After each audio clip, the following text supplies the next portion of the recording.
Assalamualaikum warahmatullahi wabarakatuh, saudara sekalian dimanapun Anda berada. Pada kesempatan kali ini kita akan sama-sama menyaksikan jawaban dari Kiai Haji Abdul Ghalib Asyahuri ya, terkait dengan pertanyaan seorang kiai. Apakah nasab Ba'alwi ini bisa dipertanggungjawabkan dunia akhirat tentang kesahihannya? Nanti kita akan melihat Kiai Haji Abdul Ghalib akan melihat dari dua sisi. Bagaimana kita melihat apakah benar-benar nasab Ba'alwi ini memang sampai kepada Rasulullah SAW, yaitu dari segi ilmu nasab ya, yaitu alamatun wadihat atau bayinatun sabitat. Nah, jadi mari kita sama-sama simak video berikut. Sebelum kami menjelaskan secara detail, perlu diketahui kami membahas nasab para habaib ini bukan didasari dari kebencian. Karena kami tahu sesama muslim tidak boleh benci, harus mencintai. La yu'minu ahadukum hatta yuhibba li akhihi ma yuhibbu li nafsihi. Kami mengkoreksi itu karena didasari al-ghirah fi nasabis syarif. Sehingga kami harus memverifikasi kebenarannya. Maka setelah kami ketahui qulil haqqa walau kana murra, kami harus mengatakan walaupun kata-kata itu pahit. Begitu. Dan perlu diketahui kami bukan taklid buta, sehingga kami dikatakan taklid buta, imadiyah, sesat dan semacamnya. Jangan begitu. Perlu diketahui bahwa beliau Kiai Haji Imaduddin orang pertama kali yang membuka pintu, sehingga kami bisa masuk ke dalam rumah dan mengetahui isi rumah itu berkat pintu yang dibuka oleh Kiai Imad. Mungkin pandangan Kiai Imad dengan pandangan saya, walau kesimpulannya sama, tapi torikoh dalam memandang isi rumah itu berbeda caranya. Walaupun kesimpulannya sama. Begitu. Maka jangan sampai dikatakan kami ini taklid buta. Begitu. Maka kesimpulan yang kami dapat dari nasab para habaib setelah 2 tahun berjalan dan finalnya sesudah pertemuan di kantor Rabithah Alawiyah, maka bisa dipastikan dengan sangat akurat dan dengan landasan yang konkret yang bisa dibuat pegangan dunia akhirat, bahwa nasab para habaib keturunan Ba'alawi Yaman ini tidak sah, tidak subut, batal bernasab kepada Kanjeng Nabi Muhammad sallallahu alaihi wasallam. Ini yang kami temukan dan kami teliti. Dengan pakai apa? Dengan kaedah universal ilmu nasab. Begitu. Apa kaedah universal dari ilmu nasab itu? Adalah wa yasbutun nasabu bil alamatil wadihat wa bil bayyinatis sabitat wa la yasbutu bisyubuhat. Ketetapan nasab itu bisa dikatakan tetap subut sahih dengan apabila ditemukan dengan adanya tanda-tanda yang jelas, alamat wadihat. Ada bukti-bukti yang tetap, bayinat as-sabitat. Wala yasbutu bisyubuhat, dan tidak bisa tetap dengan syubuhat. Walaupun ada yang menetapkan, penetapannya pasti batal. Begitu. Setelah kami melakukan koreksi dengan komprehensif, melalui pemetaan sumber yang dapat dijadikan validitas dasar nasab Ba'alawi, para habaib ini mulai dari Ubaidillah yang dicantolkan kepada Sayyid Ahmad Al-Abah An-Nafad, Alawi bin Ubaidillah, Muhammad bin Alawi bin Ubaidillah, Alawi bin Muhammad bin Alawi bin Ubaidillah, Ali Khaliq Qasam bin Alawi bin Muhammad bin Alawi bin Ubaidillah, Muhammad Sahibul Mirbad bin Ali bin Alawi bin Muhammad bin Alawi bin Ubaidillah. Semuanya tidak pernah ada bukti, alamat wadihat, tanda-tanda yang jelas bahwa mereka nasabnya bersambung kepada Sayyid Ahmad Al-Abah.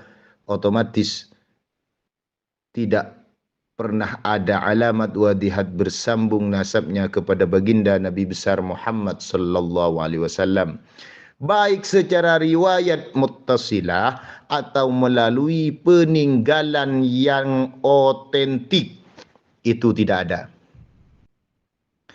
Dan ini sudah muttafaq dari semua ahli nasab dan sejarah, baik yang terdahulu atau yang sekarang, karena telah dibuktikan dari abad 4, 5, 6, 7 tidak ada sama sekali yang menyebutkan begitu. Kenapa bisa begitu? Karena sumber nasab mereka yang paling tua terbangun dari dua kitab. Yang pertama Al-Burqatul Musyiqah dan yang kedua Al-Jauharus Safaf. Sedangkan rujukan dua kitab ini, Al-Burqatul Musyiqah, Al-Jauharus Safaf sebagai pendukung, yang dijadikan rujukan sumbernya adalah Tarikhul Janadi dan Talkhisil Awaji. Talkhisil Awajinya katanya terbakar. Kalau kata kaidah nasab, kalau data itu hilang atau terbakar berarti memang tidak ada. Yang ada Tarikhul Janadi yang bernama As-Suluk fi Tabaqatil Ulama wal Muluk. Nah, mari kita bahas, karena sumber tertua yang dijadikan referensi oleh Ba'alawi ini kalau pakai Ubaidillah, ya kitabnya kitab Al-Burqatul Musyiqah dan Al-Jauharus Safaf. Kalau pakai Abdullah, sumbernya adalah As-Suluk fi Tabaqatil Ulama wal Muluk. Saat data internal tertua dari Ba'alawi yang kitabnya adalah Al-Burqatul Musyiqah, maka bisa dilihat di halaman 150 sampai 151. Siapakah kakek mereka? Diceritakan kakek mereka adalah Ubaid. Lalu oleh Sahibul Burqah Al-Musyiqah, Syekh Ali As-Sakran ini, dipaham Ubaid ini adalah Abdullah. Dengan apa? Dengan cara menyangka dengan pakai takwil pahaman dia bahwa Abdullah ini mentasghir namanya adalah Ubaidillah. Dikatakan mentasghir namanya. Padahal dia mengatakan mangkulan min tarikhil janadi. Yang menjadi sumber referensi rujukan mereka adalah At-Tarikhul Janadi. Ternyata di kitab At-Tarikhul Janadi itu tidak pernah menyebutkan bahwa Abdullah adalah nama lain dari Ubaidillah. Juga tidak pernah disebutkan bahwa Jadid punya saudara yang namanya Alwi. Begitu. Terus, lalu data yang tertua tadi itu kan dari internal. Data yang tertua yang menguatkan internal adalah kitab eksternal Al-Jauharus Syafaf. Lah, Al-Jauharus Syafaf ini ternyata penguatnya bukan kitab Nasabah. Bahkan ini kitab khobar. Setiap kitab khobar harus ada sumber referensi yang menjadi rujukan. Ternyata tidak ada.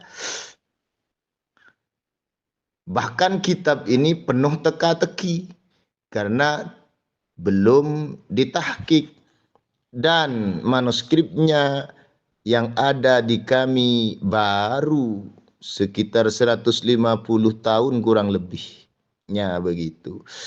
200 tahun kurang lebih. Bukan di abad 8 berarti. Atau bukan di abad 9. Nah, kalau pakai kitab 2 itu sebagai referensi, maka akan terjadi dhanniyud dilala alal maksud. Karena tidak sesuai dengan mangkulnya, dengan referensi yang menjadi rujukan. Karena di sana Ubaidillah hanya melalui pahaman. Walladhi yadharu indi minal fahmi. Terus terjadi mukhalafah lil usul karena tidak sesuai dengan mangkulnya, yaitu Tarikhul Janadi. Terus terjadi al-adraj, memasukkan data palsu. Kenapa? Karena al-adraj ini bisa dilihat di Muqaddimat fi halaman 66.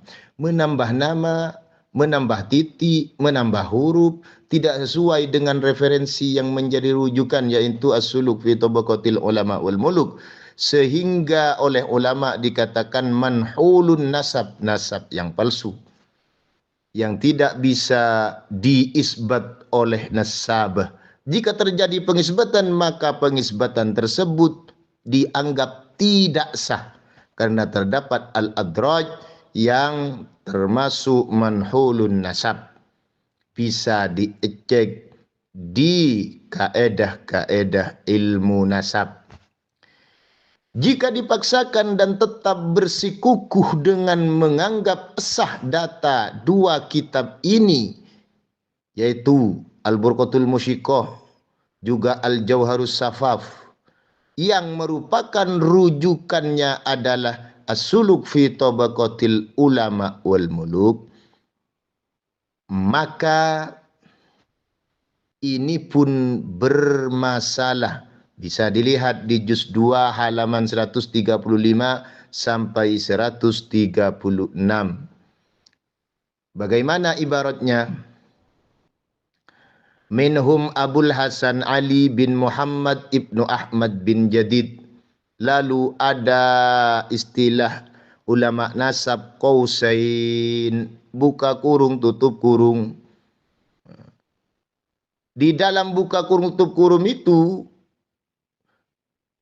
bin Ali bin Muhammad bin Hadid bin Abdullah. Ini ada tutup kurung, buka kurung, tutup kurung. Ada 2 qausain. Bagaimana ulama meminta komentari kalau ada qausain seperti ini? Waq'ul ismi fi dakhili dairatin aw baina qausaini isyaratun. Apabila ada nasab ternyata ada kurungannya, buka kurung tutup kurung, isyaratun itu menunjukkan isyarah ila annal isma qad rufi'ah, bahwa nama itu telah diangkat nasabnya min tariqin la yuthaqu bih, dari jalan yang tidak bisa dibuat pedoman yang valid. Bisa dilihat di Muqaddimat fi Ilmil Ansab halaman 49 itu.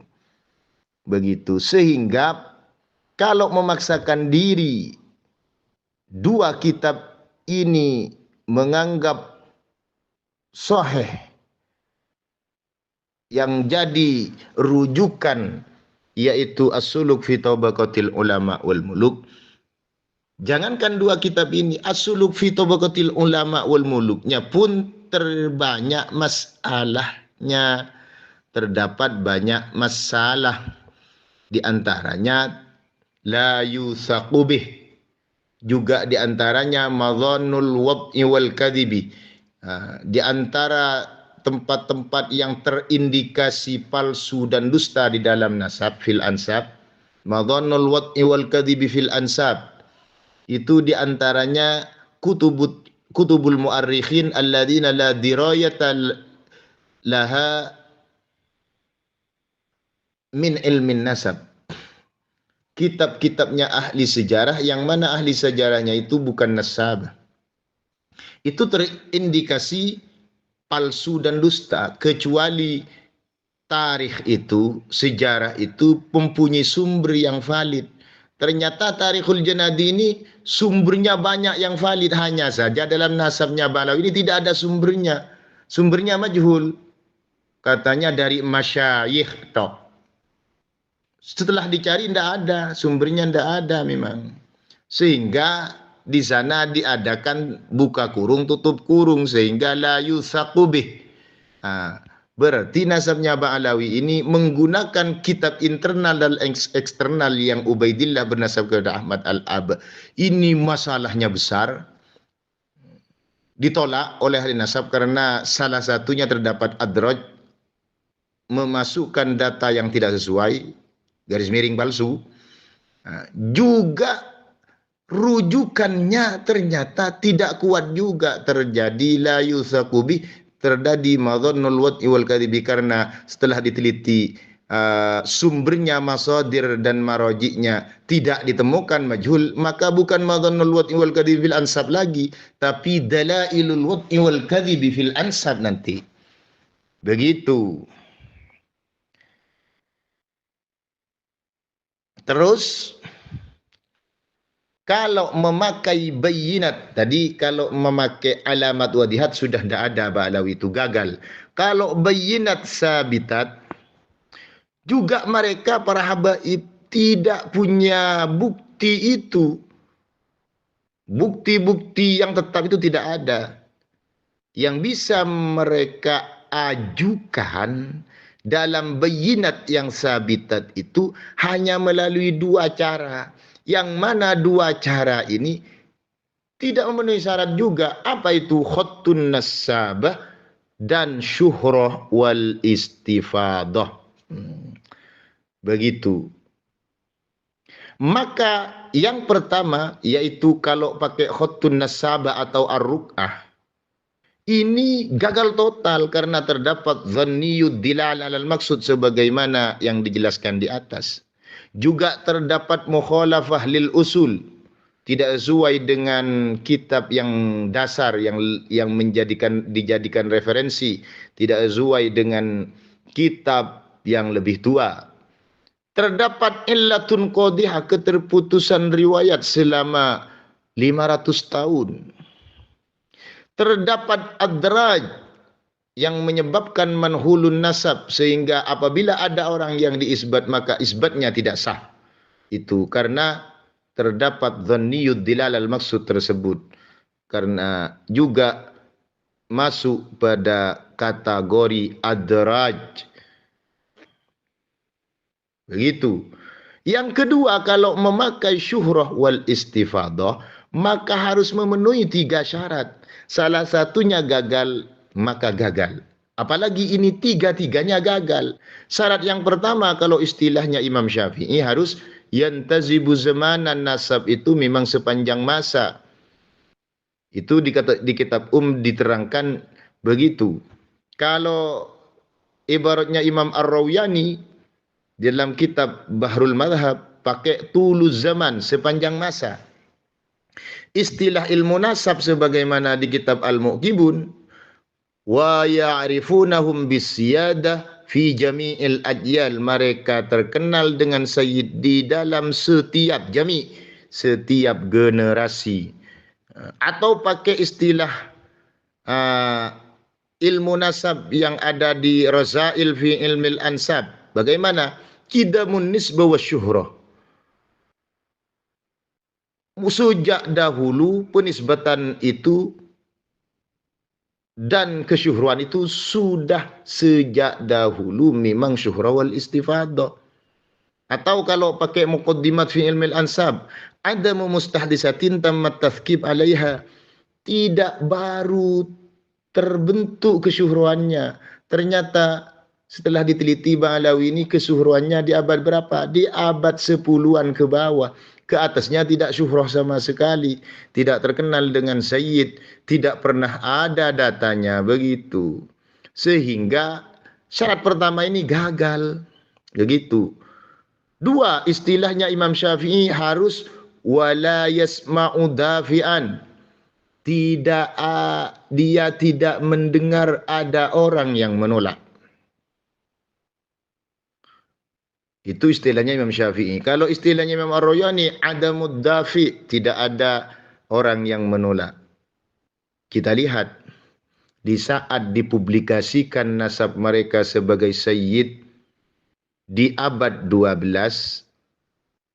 maka ternyata ada yang menolak. Siapa? Bisa dilihat di Al-Istizadah min Akhbari Sadah halaman 1093. Ada ulama sekaligus penguasa Hijaz yang bernama Asy-Syarif Aunur Rafiq. Beliau dikatakan bahwa beliau itu muhibban lil ilmi wal ulama di tarikh Mekah, dan juga dikatakan mutadallian fi aktsaril ulum. Orang ulama juga penguasa, dan bukan sendirian, didukung oleh Ahmad bin Isa An-Najdi, juga didukung oleh Abu Syu'ib Ad-Dukkali, juga didukung oleh Ibrahim Al-Uskubi. Ini ternyata ada dafiknya. Karena itu syarat kedua pun tidak memenuhi syarat dalam syuhrah wal istifadah, karena ada dafi, sehingga harus mendatangkan bukti bayinat, mendatangkan bayinat yang lain. Khutun nasabahnya gagal, syuhrah wal gagal. Oh, berarti harus ada alamat wadihat, tambah ada lagi. Begitu. Kalau istilah kaedah ilmu nasab, ini ilmu fikih yang tadi saya jerangkan. Kalau istilah kaedah ilmu nasab, dafi itu bisa berupa ma yu'ariduhu, yang terindikasi dhanniyud dilala alal maksud. Ya, tidak mungkin bisa mempertahankan pakai syuhrah wal istifadah karena sudah dhanniyud dilala alal maksud, sebagaimana yang saya terangkan di atas. Yang terdapat al-adraj, ditetap pun itu tidak dianggap penetapan itu, karena terdapat al-adraj, manhulun nasab. Begitu. Syarat yang ketiga syuhrah wal istifadah itu, kalau istilahnya Imam Syafi'i, walam yurah dilalatan yurtabu biha, tidak dilihat tanda-tanda diragukan kesyuhruannya. Kalau Imam Ar-Rawayani, adamur ribah atau raibah, tidak ada keraguan sama. Kalau istilah ilmu nasab, terdapat illatun qadihah, jelas itu keterputusan riwayat selama di abad 4 sampai 9, selama 500 tahun, dan itu keterputusan riwayat itu tidak bisa dibuktikan oleh mereka. Bisa dicek. Juga terdapat al-adraj juga lagi, masuk kepada penyebab ribah al-adraj itu, karena dokumen memasukkan data-data yang tidak sesuai, dianggap dokumen palsu lah. Sehingga disebutkan keterangan illatun qadihah ini yang masuk kepada termasuk ma yu'ariduhu juga, yang menyebabkan raibah atau ribah. Itu diterangkan di dalam Muqaddimat fi Ilmi al-Ansab halaman 82. Wa minasy syuhrati, Sebagian dari kemasyhuran itu at-tawatur, sudah mutawatir. Wa syartul amal bitawatur, syarat menggunakan dengan tawatur itu harus ifadatul ilmi, memberi faidah ilmu. Apa itu maksud tawatur? Dilanjutkan oleh Muqaddimat fi ilmi nasab halaman 82. Wat tawaturu, yang dimaksud tawatur itu huwa ma rawahu jam'un, sudah diriwayatkan oleh semua galangan ulama, yahilul aqlu tu'ahum alal kadhibi, yang akal tidak mungkin menganggap itu dusta. Diteruskan, wastanaddu fi naklihim, ingat, wastanaddu fi naklihim ala amrin mahsusin, dan terdapat kesenambungan karena ada penukilan yang jelas, ala amrin mahsusin. Jadi tidak terdapat illatun qodihah, keterputusan riwayat. Memang ada rentetan-rentetan pemindahan yang bisa ditampakkan, bisa dibuktikan secara mahsus.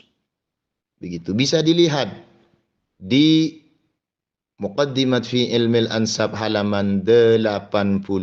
Kesimpulannya, nasab Ba'alawi ini ma'al yakin tidak pernah terdapat alamat wadihat dan tidak pernah terdapat bayinat sabitat, sehingga ketetapan nasab Ba'alawi ini dipastikan batal dan mustahil bernasab pada baginda Nabi besar Muhammad sallallahu alaihi wasallam, dan ini bisa dipertanggungjawabkan dunia akhirat. Terima kasih. Oke, saudara sekalian, luar biasa sekali apa yang baru saja kita dengar ya terkait dengan kesohihan nasab daripada klan Ba'alwi, yang memang dari 2 tahun yang lalu sudah banyak polemik sampai sekarang makin berkembang. Bahkan yang terbaru itu Rabithah Alawiyah dengan serius ya menjawab daripada tesis Kiai Haji Ahmaduddin Utsman Al-Bantani. Namun ketika itu Kiai Haji Ahmad sempat menjawabnya, saudara sekalian, dan banyak sekali blunder-blunder yang dilakukan oleh Rabithah Alawiyah. Bahkan sempat suatu ibarat yang menjatuhkan daripada nasab Alwi itu sempat dicantumkan di dalam buku mereka sendiri, saudara sekalian. Oke, nanti linknya saya taruh di deskripsi video ini, saudara sekalian ya. Nah, jadi ada hal yang menarik yang disampaikan oleh Kiai Haji Abdul Ghalib ya, saudara sekalian, yang perlu kita simak atau perlu kita saksikan, kita sampaikan ulang ya. Yang pertama yaitu nasab itu dikatakan sahih jika ditemukan tanda-tanda apa? Tanda-tanda tetapnya, tidak ada subhatnya. Nah, jadi dikatakan nasab itu sahih atau sanad itu sebuah sahih apabila sesuatu yang disandarkan itu memang tidak ada tanda-tanda ketetapan atau keraguan kepadanya. Salah satu contoh yaitu di dalam periwayatan Al-Quran, saudara sekalian, dari zamannya Rasulullah SAW sampai zamannya Abu Bakar, lalu kemudian Umar, Utsman, dan Ali, Muawiyah bin Muawiyah, lalu kemudian dinasti Abbasiyah, dinasti Umayyah, dan lain sebagainya, sampai tabi'in, tabi'un, ulama khalaf, ulama salaf, sampai ulama mutaqaddimin, ulama mutakhirin, dan sampai sekarang ini, saudara sekalian. Jadi kesohihan daripada sanad Al-Quran itu sangat-sangat sahih, bahkan mencapai derajat mutawatir, saudara sekalian. Kalau kita lihat hadis, kita lihat ilmu hadis dari segi mutawatir ke kuantitasnya ya, saudara sekalian. Nah, jadi sanad Al-Quran itu tidak ada yang meragukannya, saudara sekalian. Apakah ada yang mengatakan 29 juz, 31 juz misal, atau 28 juz? Tidak ada. Satupun ulama itu tetap yang mengatakan bahwa Al-Quran itu adalah 30 juz dan 114 surat, saudara sekalian. Nah, inilah salah satu contoh daripada kemutawatiran, kesohihan daripada sanad Al-Quran itu. Bahkan inilah yang dikatakan dengan syuhrah wal istifadah. Nah, beda halnya dengan apa yang selama ini kita perbedaan untuk saudara kita ya saudara sekalian ya. Di samping banyak perbedaan itu memang sebuah rahmat, lalu kemudian tidak perlu kita saling caci maki, lalu kemudian orang yang tidak percaya dengan orang yang kita tidak percayai, tidak perlu kita menghujat mereka, saudara sekalian, selama kita tidak dirugikan oleh mereka. Nah, jadi dengan nasab Ba'alwi ini banyak yang meragukannya. Bahkan ulama-ulama yang abad ke-12 dan sebagainya itu banyak sekali yang meragukan, saudara sekalian, tentang ditetapkannya nasab Ba'alwi ini. Nah, itu yang pertama. Yang kemudian itu yang membuat daripada nasab Ba'alwi ini memang tidak memenuhi syarat syuhrah wal istifadah, saudara sekalian. Dan yang kedua, kenapa ada subhatnya, yaitu pada abad keempat sampai abad 8, saudara sekalian, itu tidak ada satupun kitab nasab yang mengisbat nasab Ba'alwi ini, saudara sekalian. Itu bahkan 500 tahun ya. 500 tahun itu bukan waktu yang sangat pendek, saudara sekalian, itu waktu sangat panjang. Itu tidak ada yang mengisbat bahwa yang namanya Ubaidillah ini adalah salah satu anak daripada Ahmad bin Isa al-Mahbub ya. Nah, itu yang pertama. Yang kedua, yaitu dari segi syuhrah wal istifadah, saudara sekalian. Itu menurut syuhrah wal istifadah ada 3 syarat menurut Imam Syafi'i, saudara sekalian, yang disampaikan oleh Ki Haji Abdul Ghalib tadi. Ini sangat sering yang disampaikan ya. Yang pertama yaitu yang tazibuz zaman, kalau menurut redaksi Imam Syafi'i, yang tazibuz zaman, saudara sekalian. Apa itu yang tazibuz zaman? Yaitu setiap zamannya itu tersambung, tidak ada keraguan. Apabila salah satu zaman saja ataupun satu abad saja itu tidak ada yang memberitakannya, maka itu syarat syuhrul istifadah menurut Imam Syafi'i merupakan batal, saudara sekalian. Atau kalau redaksinya Imam Ar-Royani itu adalah tulu zaman ya, saudara sekalian. Sepanjang waktu itu memang tersambung dan ada yang meriwayatkannya. Seperti halnya kita contohkan tadi di dalam Al-Quran itu dari zaman Nabi Muhammad sampai zaman ulama mutakhirin sekarang itu diriwayatkan dengan cara sahih ya, saudara sekalian. Tidak ada yang menyimpang dari satu generasi ke generasi lain. Dan dari segi kuantitas itu lebih daripada 40 orang untuk meriwayatkannya. Itu yang pertama, saudara sekalian. Sedangkan kalau kita lihat dari syuhrah istifadah dari syarat yang pertama yang dicetus atau diajukan oleh Imam Syafi'i, yang tazibuz zaman, yaitu memang ini sudah batal, saudara sekalian. Kenapa? Karena seperti yang kita terangkan tadi, pada abad keempat itu ada 3 anak daripada Ahmad bin Isa al-Mahbub ya. Lalu kemudian sampai abad ke-5, ke-6, ke-7, ke-8 itu tidak ada gitu. Lalu kemudian baru muncul satu lagi anak daripada Ahmad bin Isa al-Mahbub ya, yaitu yang bernama Ubaidillah. Inilah yang menjadi pertanyaan, saudara sekalian. Itu yang pertama. Dari syarat syuhrul istifadah nasab Ba'alwi menurut syarat yang pertama batal. Lalu kemudian yang kedua yaitu wala yasma'u dafi'an. Nah, menurut redaksi Imam Syafi'i, wala yasma'u dafi'an, saudara sekalian. Apa itu wala yasma'u dafi'an? Itu tidak ada kita temukan dari dulu sampai sekarang yang menolak nasab Ba'alwi ini, saudara sekalian.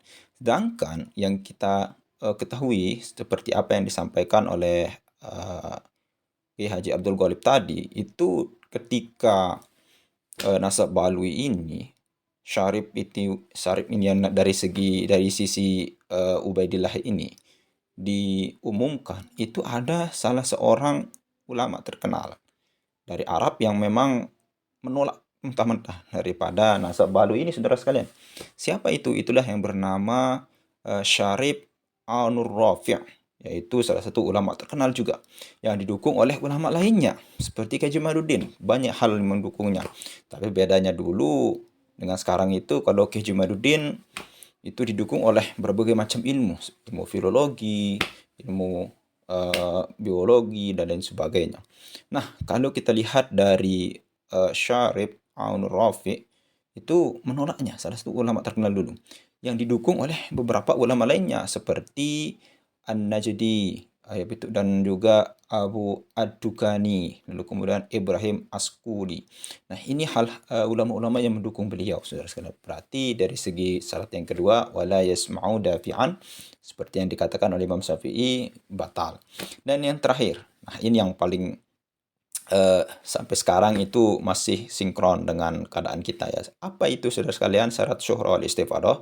Yaitu menurut redaksi Imam Syafi'i, walam yurah alamatur raibah, atau menurut redaksi Imam Royani itu adamur raibah, atau tidak ada keraguan padanya, saudara sekalian. Nah, jadi ketika kita mendengar daripada penjelasan Ki Haji Madudin dan berbagai hal yang dikatakan oleh Ki Haji Madudin, itu 12 pertanyaan yang memang sangat sulit sekali. Bahkan Robito Halawiyah di dalam bukunya yang tebalnya itu luar biasa tebalnya, itu tidak ada hal yang menyinggung daripada apa ya, bisa kita bilang 12 pertanyaan dari Ki Haji Madudin itu. Bahkan satu pun tidak ada yang mampu menjawabnya di dalam buku itu kalau kita lihat secara rinci, saudara sekalian. Dan hal ini membuktikan bahwa 12 pertanyaan Ki Haji Madudin itu belum bisa terbantahkan, saudara sekalian. Bahkan Gus Rumail pun sampai keliling dunia dan belum bisa menemukan, bahkan dengan manuskrip andalan beliau yang terbaru, yaitu manuskrip kertas tinta biru bergaris, ya memang itu menurut Ki Haji Mat itu tinta palsu ya. Karena tinta itu ditemukan pada abad ke-12, bukan pada abad di bawahnya, ke atas ya, saudara sekalian. Oke, mungkin hanya itu saja yang bisa kita sampaikan. Mudah-mudahan bermanfaat. Sekian. Assalamualaikum warahmatullahi wabarakatuh.